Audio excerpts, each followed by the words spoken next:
Teachers day আমাদের প্রত্যেকের জীবনে একটা খুব গুরুত্বপূর্ণ দিন। তোমার সাথে যদি হঠাৎ করে কোনো ছোটবেলার শিক্ষক বা শিক্ষিকার দেখা হয় অনেক বছর বাদে, সেটা তোমার জন্য একটা দারুণ আনন্দদায়ক মুহূর্ত হবে, তাই না? কিন্তু তুমি যদি বুঝতে পারো যে তোমার সেই টিচার আর পৃথিবীর বাসিন্দাই নন, তাহলেও কি অভিজ্ঞতাটা একই রকম আনন্দদায়ক হবে? ঠিক এই রকম কিছু ঘটেছিল আমার একজন পুরনো সাবস্ক্রাইবার কাম ভাই সোমনাথের সাথে। সোমনাথের বাড়ি এখন চন্দননগরে, কিন্তু ওর ছোটবেলাটা কেটেছে পুরুলিয়াতে। পুরুলিয়াতে সোমনাথ একটা খুব নামকরা কনভেন্ট স্কুলে পড়াশোনা করত। সেখানকার যিনি প্রিন্সিপাল ছিলেন তার নাম ছিল সিস্টার মেরি।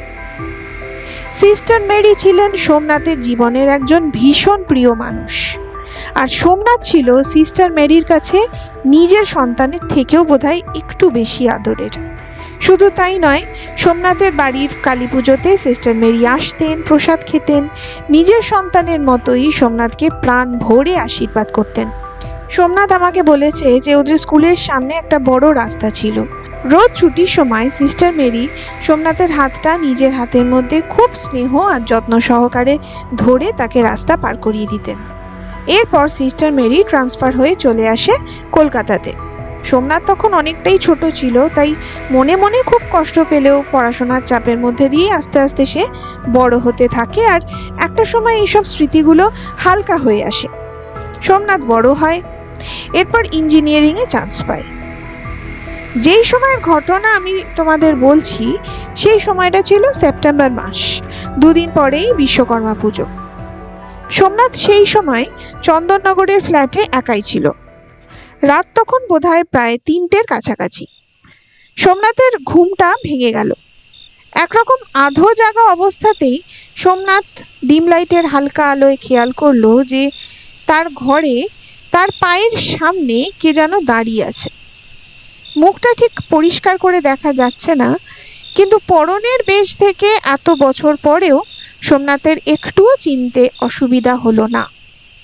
যে সামনে দাঁড়িয়ে আছেন তিনি আর কেউ নয়, তার ছোটবেলার ভীষণ প্রিয় মানুষ সিস্টার মেরি। সোমনাথ কিন্তু তখন একদম জাগা, তা সত্ত্বেও সে একটা যেন ঘোরের মধ্যে চলে গেল। ওর একবারও মনে হয়নি যে এত রাতে এই চন্দননগরে এত বছর পর সিস্টার মেরি হঠাৎ করে কোথা দিয়ে আসবে। যেন সমস্ত অনুভূতিগুলোই ওর অবশ হয়ে গেল। সোমনাথ দেখলো যে সিস্টার মেরি ওর পাশে এসে বসলেন। তারপর ঠিক ছোটবেলার মতো করে সোমনাথের হাতটা নিজের দুহাতের মধ্যে অত্যন্ত স্নেহের সঙ্গে ধরলেন। তারপর বললেন যে, ভয় পেও না সোমনাথ, আসলে অনেকদিন ধরেই তোমার কথা খুব মনে পড়ছিল, তাই ভাবলাম তোমার সাথে একটু দেখা করতে আসি। তারপর একটু থেমে বললেন, সোমনাথ, আমার খুব খিদে পেয়েছে, একটু খেতে দিতে পারবে আমায়? সোমনাথ তখন বলল, আপনি বসুন, দেখছি ঘরে কি খাবার আছে। সিস্টার মেরি বললেন যে, না না, এভাবে আমি খেতে পারবো না, তুমি আমার সাথে চলো, আমি তোমাকে দেখিয়ে দিচ্ছি যে কোথায় আমায় খেতে দিতে হবে। বলেই ওই হাত ধরা অবস্থাতেই সোমনাথকে নিয়ে দরজা খুলে বাইরে বেরিয়ে গেলেন। তারপর বাইরের দরজা খুলে বাড়ির বাইরে চলে এলেন। বাইরে বেরিয়ে চারিদিকে তাকাতে সোমনাথ খেয়াল করলো যে ও পুরুলিয়ার স্কুলের পাশের মাঠের রাস্তা দিয়ে হেঁটে চলেছে, আর ওকে হাত ধরে নিয়ে যাচ্ছে সিস্টার মেরি। হাঁটতে হাঁটতে ওরা মাঠের পিছনের গ্রেভিয়ার্ডে চলে এলো। সোমনাথ দেখলো যে কবরখানার দরজা খুলে ওরা এগিয়ে চলেছে। হঠাৎ ওরা একটা কবরের সামনে এসে দাঁড়িয়ে পড়ল। সোমনাথ দেখলো কবরটা কালো পাথরের, আর তার উপরে একটা ফলকে লেখা আছে, sister Mary died on 24th June 1999। আর তারপর একটা বাইবেলের line, blessed are dead who die in the Lord. ভীষণ চমকে উঠে সোমনাথের এবারে সম্বিত ফিরে এলো। ঠিক সিনেমার ফ্ল্যাশব্যাকের মতো সোমনাথ নিজেকে বিছানার ওপরেই আবিষ্কার করলো। সেদিন সারা দিনটা সোমনাথের ভীষণ মনটা খারাপ করছিল। হঠাৎ করে ছোটবেলার স্মৃতিগুলো সব মনে পড়ে যাচ্ছিল। ও কিছুতেই বুঝতে পারছিল না যে ও যেটা দেখলো সেটা কি করে সম্ভব। যাই হোক, দিনের আলো বাড়তেই যেন মনের অন্ধকারগুলো আস্তে আস্তে কেটে যায়। কয়েকটা দিন ছুটি থাকাতে সোমনাথ হঠাৎ করেই সেদিন ডিসাইড করে যে ও পুরুলিয়াতে যাবে। ওই দিন রাত্রেই সোমনাথ পুরুলিয়াতে চলে যায়। ঠিক তার পরের দিন ব্যাংক থেকে একটা জরুরি কাজ সেরে বেরোবার পর থেকেই সোমনাথ যখন রাস্তা দিয়ে হাঁটছিল, হঠাৎ করেই ওর মনে হয় যে ওকে যেন কেউ টানতে টানতে নিয়ে যাচ্ছে। মানে সোমনাথের কন্ট্রোল ওর নিজের হাতে যেন নেই। সোমনাথ একটা দোকানে ঢুকলো, তারপর সেখান থেকে কিছু খাবার কিনে বেরিয়ে সোজা গ্রেভিয়ার্ডের গেটের সামনে এসে দাঁড়ালো। তারপর গেট খুলে ও এবার চলতে শুরু করলো, ঠিক সেই রাস্তায় যেই রাস্তায় সিস্টার মেরি আগের রাতে সোমনাথকে নিয়ে গিয়েছিলেন। এই সময় কিন্তু সোমনাথ ঠিক ওই আগের দিন রাতের মতো একটা ঘোরের মধ্যে চলে গেছিল।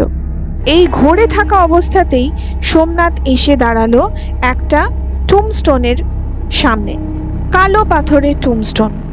সোমনাথ কোনো রকমে তার কাঁপা কাঁপা হাতে ওখানেই খাবারগুলোকে রেখে দেয়।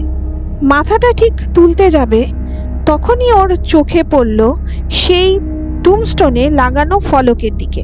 ফলকে স্পষ্ট লেখা ছিল, sister Mary died on 24 June 1999। আর তার নিচে কি লেখা ছিল বলতো? Blessed are dead who die in the Lord.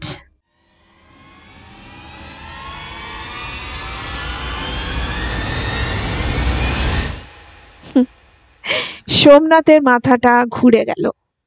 এতক্ষণে ও যেন সম্বিত ফিরে পেল।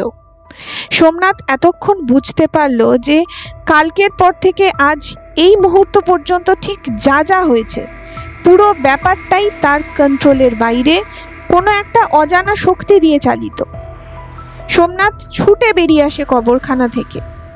ঠিক সেই সময় তার দুই পায়ে ভর দিয়ে দাঁড়ানোরও ক্ষমতা ছিল না। সামনে একটা রিক্সা পেয়ে সেটাতেই উঠে পড়ে, তারপর বাড়ির উঠোনে পৌঁছতেই অজ্ঞান হয়ে পড়ে যায়। এইটা ছিল আমার ভাই সোমনাথের একদম সত্যি একটি ঘটনা। সোমনাথের কাছে আজও এর কোনো এক্সপ্লানেশন নেই, কিন্তু আমার এই ঘটনাটা শুনে মনে হয়েছে যে আমাদের সাবকনশিয়াস মাইন্ড সেটা এতটাই পাওয়ারফুল, এতটাই শক্তিশালী যে কয়েক সেকেন্ডের মধ্যে কয়েক হাজার কিলোমিটার ক্রস করে ফেলতে পারে অ্যাস্ট্রাল ট্রাভেলের মধ্যে। এটাকেই আমরা অ্যাস্ট্রাল ট্রাভেল বলি। আর সেই অ্যাস্ট্রাল জার্নিতে হয়তো ওর হাত ধরেছিল ওর সেই প্রিয় টিচার সিস্টার মেরি। আজকের এই ঘটনাটা তোমাদের কেমন লাগলো আমাকে জানিও। নিশ্চয়ই বলতে হবে না, ভালো লাগলে লাইক এবং শেয়ার করবে।